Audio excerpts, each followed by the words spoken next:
Hey there, pirates. Welcome aboard the Anime No Mi channel. Today we're about to dive into one of the biggest discoveries in One Piece. Luffy might unlock a divine haki strong enough to go head-to-head with Imu, based on what happened in the recent chapters with Gaban, Loki, and Imu's reaction to Harold's death. I hope for your support to help our crew win, and to do so, you just need to click the thumbs up button, leave a like, and subscribe to the channel. By doing this, you will win an incredible devil fruit, so just comment which fruit you want. Guys, look, to start, we gotta remember what Gaban said way back. Only Conqueror's Haki is capable of taking down Imu's followers. That wasn't a joke or a theory. That was straight from the manga, and it makes total sense because those guys are immortal monsters or something close to that, boosted by some strange pact with Imu. Now jump to chapter 1170, where Loki goes wild and defeats his own father, Harold, the king of Elbaf. That alone is epic. A legendary giant falling to his son, who had been locked up and suddenly unleashed to wreak havoc. But what happens in chapter 1171 is what really blows your mind. Imu is sitting on the empty throne in Mary Joyce, panting, gathered with the five elders, and clearly feeling the physical shock of Harold's death. Like, Imu says that he granted immortality and power to an ancient giant warrior, a rare monster, and someone killed him. Imu starts gasping, asking who did that and what's going on in Elbaf. Mars suggests sending a mission to take advantage of the power vacuum in Elbaf, but Imu cuts him off,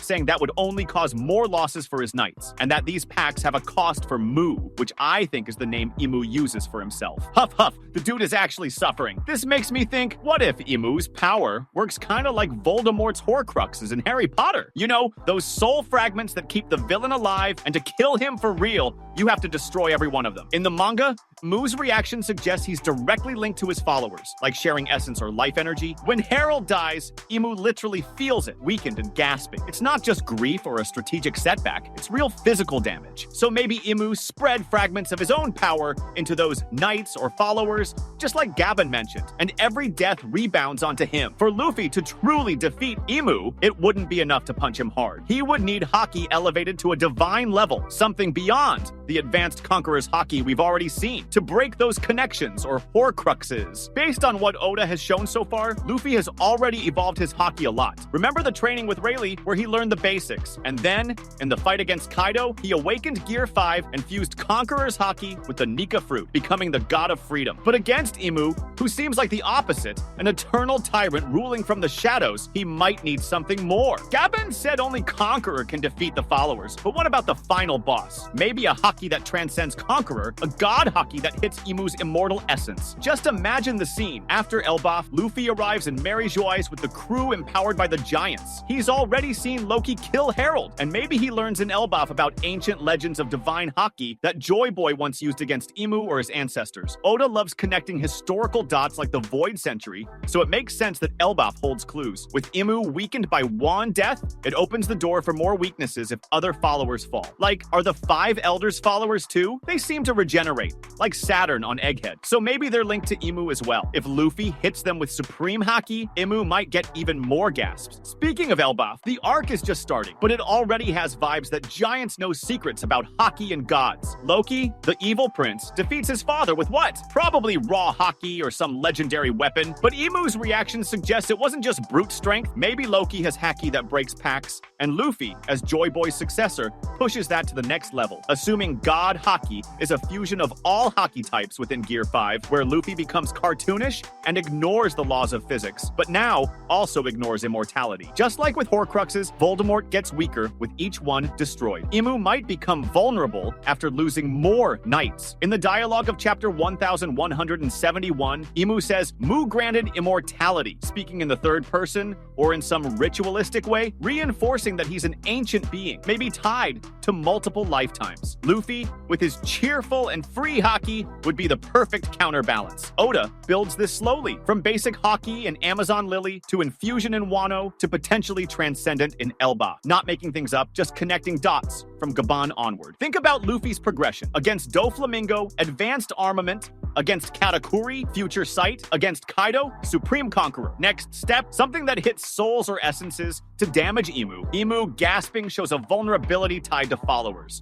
So Luffy needs to break those bonds. Maybe in Elbaf, he trains with giants who know ancestral haki, like Odin style or Norse-inspired divine arts. Oda loves mythology, and Elbaf is Viking-based with gods. If there's a legend of a god with haki that defeats immortals, Luffy fits as Neka. Imu, as a dark god, would have Horcrux-like packs. When Harold dies, the pact rebounds, hurting Imu. More deaths, more weakness. Luffy figures it out and uses god haki to finish the job. That would make the final saga epic. Not just physical battles, but a hunt for living Horcruxes. The Straw Hats take out followers one by one, weakening Imu from afar. In the climax, Luffy faces a weakened Imu, with haki shining like the sun, breaking the final link. Based on the manga, Gaban gave the first hint, and chapter 1171 confirms the physical link. Loki killing Harold is the trigger for Luffy to learn more. Maybe Vegapunk left notes about this, tying it to Egghead. Imu panting on the throne shows he's not invincible. Luffy,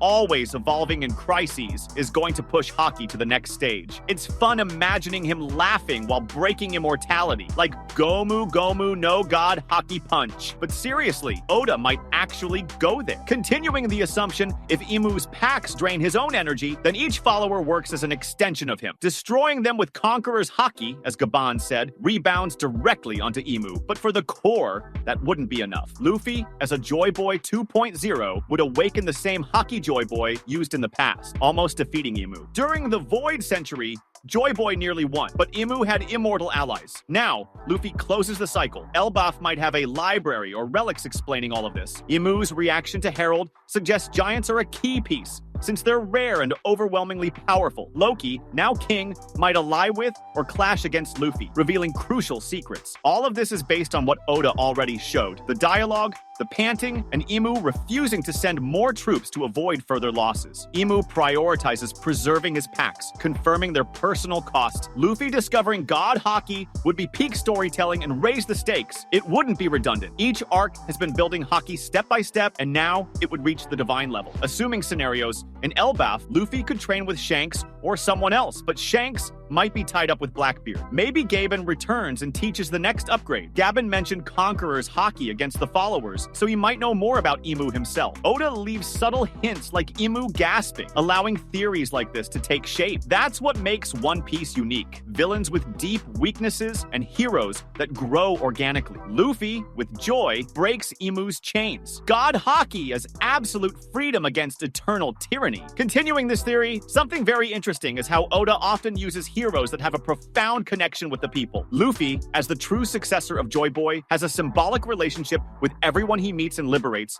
along his journey. This is crucial. He's more than just the captain of the Straw Hats. He represents freedom, the dream of a world without tyranny. God Haki would be the perfect manifestation of that. If we imagine Luffy approaching a divine level of power, he would need to break every barrier imposed by Imu, not just physical, but spiritual and mental. The God Haki he could awaken would have to affect souls, dismantling the very essence of the immortality Imu grants his followers. He already demonstrated the ability to sense and influence people's wills with Conqueror's haki, but the level of control this new haki would give Luffy would be immensely deeper. Now, if Imu's pact with his followers works like Horcruxes, then those fragments of Imu's power spread across the world would be the key to weakening him. Harold's death seems like one of the major turning points, but Imu still has other followers and other immortal pieces of his army. However, each time one falls, Imu's bond with the world seems to fracture a bit more, making him physically feel the loss. An essential aspect is the concept of essence that Oda has been working with throughout One Piece. Whether through haki or devil fruits, the idea that there's a deep link between humans and their essence or soul is recurring. Luffy, as the carrier of Joy Boy's will, is the one who can change the balance of these forces more than anyone else. He's a catalyst for change. His training in Elbaf, where he could learn secrets of ancestral haki and even legends of Norse-like gods, might be the key for him to develop this transcendent. That was today's content. We hope you liked it and want to share your opinion on the subject. Don't forget to share the video, give it a thumbs up, and I'll see you in the next video. Take care and stay amazing.